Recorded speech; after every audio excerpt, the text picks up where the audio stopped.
예, 오늘 함께 나눌 하나님의 말씀 요한복음 11장 34절로 44절까지 한 절씩 교독합니다. 이르시되 그를 어디 두었느냐 이르되 주여 와서 보옵소서 하니 예수께서 눈물을 흘리시더라. 이에 유대인들이 말하되 보라 그를 얼마나 사랑하셨는가 하며 그중 서자리는 말하되 내게 눈을 뜨게 한 이 사람이 그 사람은 죽지 않게 할 수 없었더냐 하더라. 이에 예수께서 다시 속으로 피통을 여기시며 무덤에 가시니 무덤이 굴이라 돌로 막혔거늘 예수께서 이르시되 돌을 옮겨 놓으라 하시니 그 죽은 자의 눈이 마르다가 이르되 주여 죽은이다 나오게 되었으되 벌써 냄새가 나나이다. 예수께서 이르시되 내 말이 내가 믿으면 하나님의 영광을 보리라 하지 아니하였느냐 하시니 돌을 옮겨 놓으니 예수께서 돌을 돌아오시고 이르시되 아버지여 내 말을 들으신 것을 감사하나이다. 항상 내 말을 들으시는 줄을 내가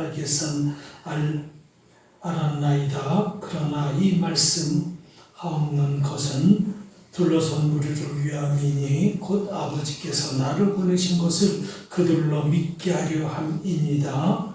이 말씀을 하시고 큰 소리로 나가라 부르시니 죽은 자가 수저를 배로 동인 채로 나오는데 그 얼굴은 수분에 쌓였더라.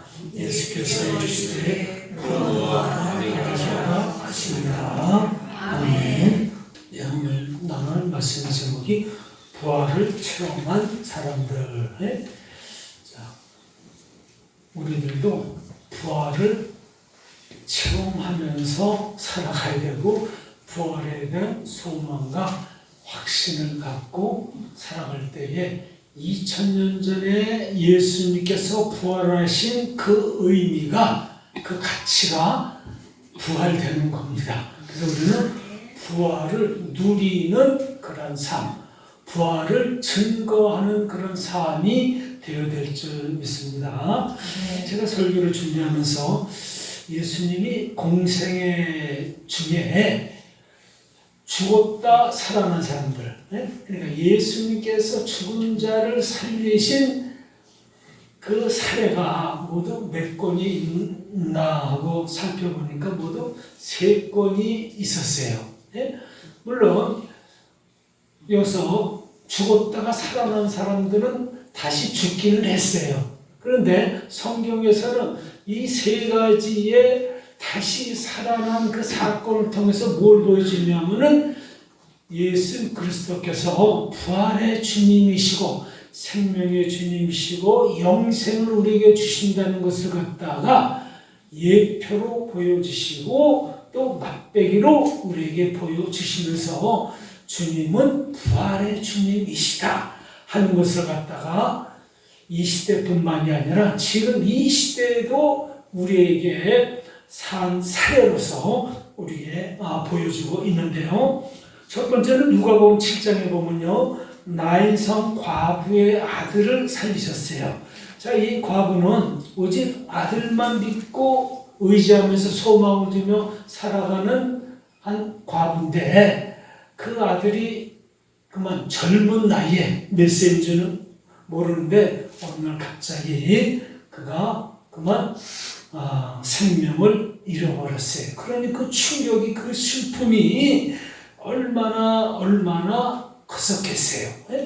예수님께서 이 나인성에 들어가셨는데 근데 웬 장래 행렬이 그 성 밖을 향하여 나아가고 있는데 그 장래 행렬 뒤에 웬 여인이 아주 슬프게 참 우는 그 모습을 예수님께서 보시고 불쌍히 여기셨다 이렇게 나와 있어요. 근데 여기서 불쌍히 여겼다는 게 원어상으로는요 이 뜻 불쌍하다는 그 의미보다도 비교할 수 없을 정도로 아주 아픈 마음을 마치 창자가 끊어지듯이, 그걸 갖다 단장이라고 그러죠. 인간이 아주 심한 고통을, 슬픔을, 충격을 당하면은 마치 장이 끊어지는 듯한 그런 고통을 받는다는 거예요. 근데 예수님은 이 여인을 모르세요. 그죠? 근데도 이 여인이 아들을 잃은 그 슬픔이 얼마나 극심한지를 같이 동감하시고, 예수님께서 그 아픈 마음을 같이 그것을 느끼신 거예요. 그래서 예수님께서 이 여인에게 제일 먼저 하신 말씀이 뭐냐? 울지 말라. 이건 뭐예요? 위로의 말씀이죠. 울지 말라고 해서 금세 우는 것을 끊칠 수는 없는 거죠. 그러나 이 말 한마디가 이 여인에게 위로의 말씀이 되는 것을 우리가 보게 됩니다. 그러면서 이제 말로만 하신 것이 아니라 울지 말라 하고 위로의 말씀만 주신 것이 아니라 직접 예수님께서 그 관에다가 손을 대신 거예요. 그리고 뭐라고 말씀하셨냐면 청년아 내가 네게 말하노니 일어나라. 이건 뭐예요? 사망을 향하여 뭐예요? 부활을 선포하신 거예요.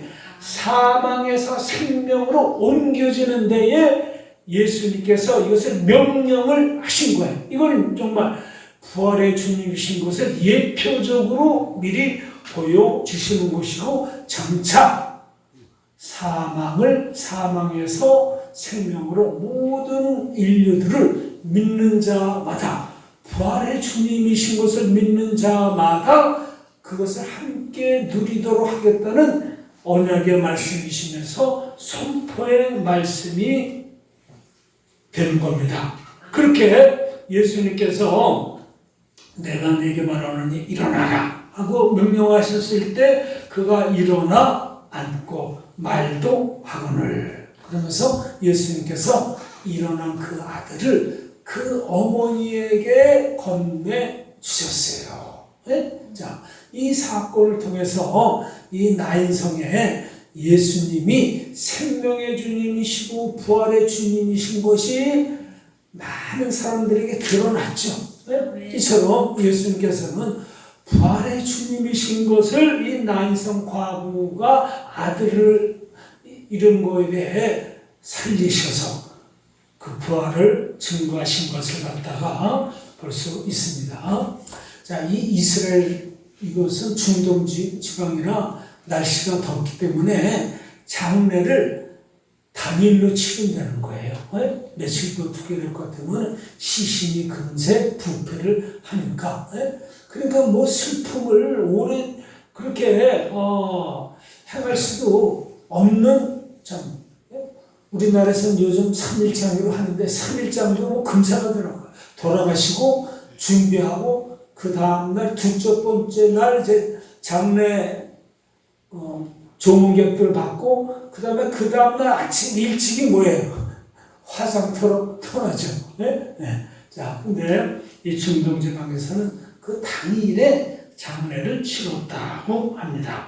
그 다음에 이제 두 번째로 예수님께서 죽은 자를 살리신 사건이 회당장 아이로라는 회당장이 있었는데 12살 된 딸이 그만 죽었어요. 근데 갑자기 죽은 다음에 예수님을 부르는 것이 아니라 그 딸이 상당히 아주 위급한 상태가 됐어요.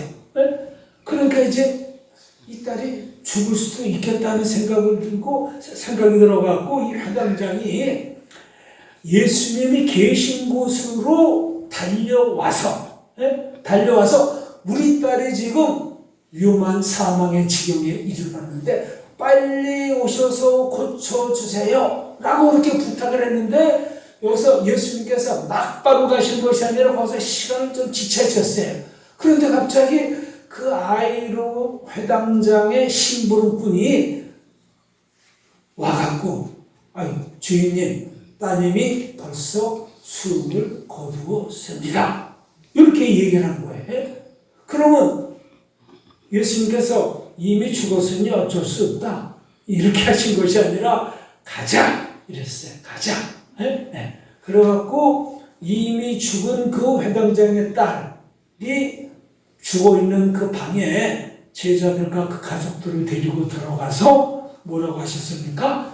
달리다쿰, 일어나라는 그런 말씀인데, 소녀야 일어나라.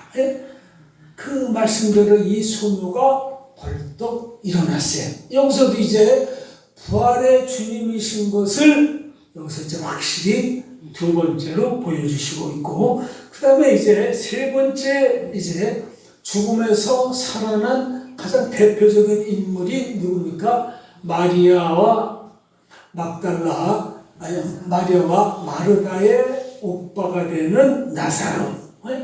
이 나사로, 베단이라는 작은 마을에 사는 이 가족인데, 나사로가 죽고 이미 장례를 치루어서 3일이 됐는데, 예수님께서 그 무덤에 가셔갖고 어떻게 합니까? 예수님께서 그 무덤에 있는 나사로를 향해서 이미 시신이 썩어져 가고 있는 그런 상태인데, 그 나사로를 향하여 참 송장이 된 부패져가는 이 나사로를 향하여 명령을 하셨어요. 나사로야 나오라 하고 그렇게 명령을 하셨어요. 그러니까 사망에 대해 예수님께서 생명으로 옮겨지도록 명령을 하셨다는 건 뭐예요? 사망에서 생명으로 옮기신 것을 얘기하는 거예요. 근데 이 사건에서 예수님께서 유일하게 눈물을 흘리시더라. 그래서 눈물을 흘리시더라. 그러니까 예수님께서 왜 눈물을 흘리셨겠어요? 나사로와 예수님과는 친분 관계가 있었기 때문에, 나사로가 죽었기 때문에 친구를 잃은 그 슬픔보다도 인간이 이 젊은 나이에 이처럼 갑자기 죽게 된 이 사망이라는 거, 뗄래야 뗄 수가 없이 인간에게는 태어나면서부터 뭐가 따라옵니까? 사망이 따라옵니다. 근데 그 사망이 언제 이룰지 모르는 거예요. 12살에 이룰지, 30대에 이룰지, 50대에 이룰지, 70대, 80대에 이룰지 모르는 거예요. 그러니까 인간은 결국 태어나면서부터 사망을 향하여 가는 그 인생. 이게 이제 예수님께서 참 슬퍼하신 것이죠. 그래서 이처럼 죽을 수밖에 없는 이 인생들을 예수님께서 보시면서 눈물을 흘리신 거예요. 그러니까 예수님께서 인성과 신성을 다 지니셨기 때문에 인간과 같이 장례식장에 가면은 죽은 자를 보면은 마음이 슬퍼하셨고, 그 가족을 잃은 그 가족 유족들의 그 아픔에 함께 동참하신 것을 보게 되죠. 이처럼 예수님께서는 죽은 자를 살리시는, 사망에서 생명으로 옮기시는 그런 능력이 있음을 요 세 가지 사례를 통하여 우리에게 보여주셨습니다. 그러던 이제 예수님께서 친히 자기가 이제 십자가에 못 박혀 죽으셨죠. 자, 그런데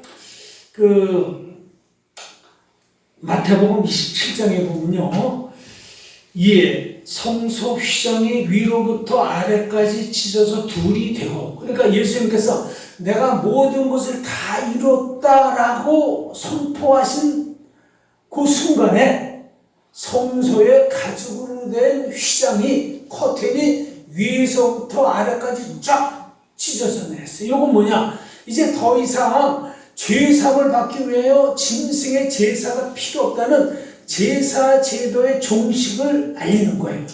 그리고 사람과 하나님과의 막혔던 그 관계가 뭐예요? 이제는 완전히 통하게 됐다는 거. 모든 사람들은 하나님 앞으로 가까이 제사장 필요도 없이 제주도 필요 없이 직접 나갈 수 있다는 것을 갖다가 보여주신 것을 우리가 이제 보게 됩니다. 자, 그런데 예수님께서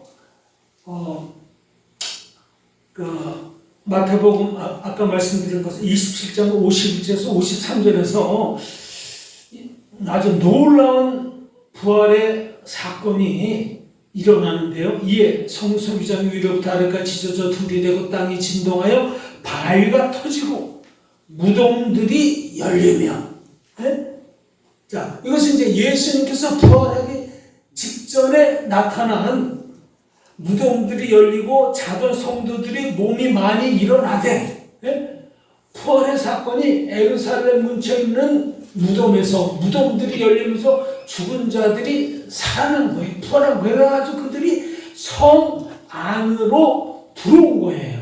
그러니까 성이 뭐예요? 예루살렘 성 안에서는 큰 충격을 받았겠죠. 아니, 저 사람 얼마 전에 죽어서 장례를 치렀던 사람인데 어떻게 그 사람이 죽었던 사람이 성장이 무덤에서 나올 수 있을까? 이것을 갖다가 예루살렘 성에 있는 많은 사람들이 그 부활의 모습들을 죽은 자들이 되살아나서 벌떡벌떡 걸어다니고 뛰어다니는 그 모습을 보게 된 것이죠. 근데 여기에 대해서 성경에서만 기록하고 있는 것이 아니라 이 사건이 요세푸스라는 유대인 그 역사학자가 있는데 그 사람도 역시 동일한 이 내용을 갖다가 기록하고 있고, 그 다음에 빌라도 총독도 이 사건에 대해 동일하게 편지를 써서 로마 황제한테 보냈다는 거예요. 그러니까 이 사건은 참 있을 수도, 인간의 상식으로는 있을 수 없는 건데, 이런 사건이, 부활의 사건이 일어났다는 것은 모든 사람들에게 이처럼 예수님께서 이제 3일 만에 다시 부활하실 것을 갖다가 많은 사람들에게 증거한 그러한 사건인 것이죠. 자, 그 다음에 이 예수님의 그 부활에 대해 사도 바울도 자기는 예수님이 부활하셨을 때, 죽으시고 부활하셨을 때는 예수님을 안 믿었던 사람인데, 그가 이제 예수를 믿고 난 이후에는 이 부활에 대해 아주 확신하면서 부활에 대해 어느 제자보다도 아주 구체적으로 증거하고 있는 것을 우리가 보게 됩니다. 보라, 내가 너에게 비밀을 말하노니 우리가 다 잠잘 것이 아니요. 그래서 잠잔다는 건 뭐예요? 죽는다는 것이죠. 네. 마지막 나팔에 순식간에 호련이 다 변화되리니, 예수님께서 재림하실 때에 천군 천사들의 그 나팔 소리에 죽은 자들이, 이미 죽었던 자들이 다시 무덤에서 일어난다는 거예요. 네? 이것을 갖다가 사도 바울이 얘기하고 있고, 그러면서 뭐냐면 우리도 변화되리라. 그럼 예수님께서 재림하실 때에 죽었던 자들이 먼저 부활되고, 그 다음에 그 예수님이 재림하실 그 당시에 살아있는 그 당시에 그 사람들이 바로 어떤 모습이 되냐면 변화된다, 죽지 아니함을 입으리로다, 이렇게 나와 있잖아요. 그러니까 사망을 체험하지 않은 그 세대들은 다시는 죽지 않는 모습으로 그렇게 변화된다는 거예요. 그러면 먼저 죽었던 자들이나 예수님의 부활 재림을 직접 목도한 믿음의 사람들은 또 변화된 모습을 갖다 있는데, 그러면은 그 당시에 90세 된 할머니, 할아버지는 어떤 모습으로 부활이 되겠어요? 90된 할머니, 할아버지 모습으로 변화되는 게 아니에요. 그리고 어린아이 때 죽은 갓난아기, 그럼 그 갓난아기가 갓난아기 모습으로 부활되겠어요? 그렇지 않은 거죠. 거룩한 모습으로 변화되기 때문에 여기서는 남자도 아니고 여자도 아니고 늙은이도 아니고 아이도 아닌 아주 완벽한 영생을 이루는 완벽한 그런 모습으로 변화된다는 거예요. 우리가 이 땅에 살면서 나는 누구보다 더 키가 작아서 내가 거기다 콤플렉스를 내 평생 안고 살아왔다. 그러면 여기서는 그런 어떤 외모에 대한 콤플렉스도 없을 정도로 성형 수술도 할 필요가 없을 정도로 온전한 모습으로 아름다운 모습으로 거룩한 모습으로 다 변화가 된다는 거예요.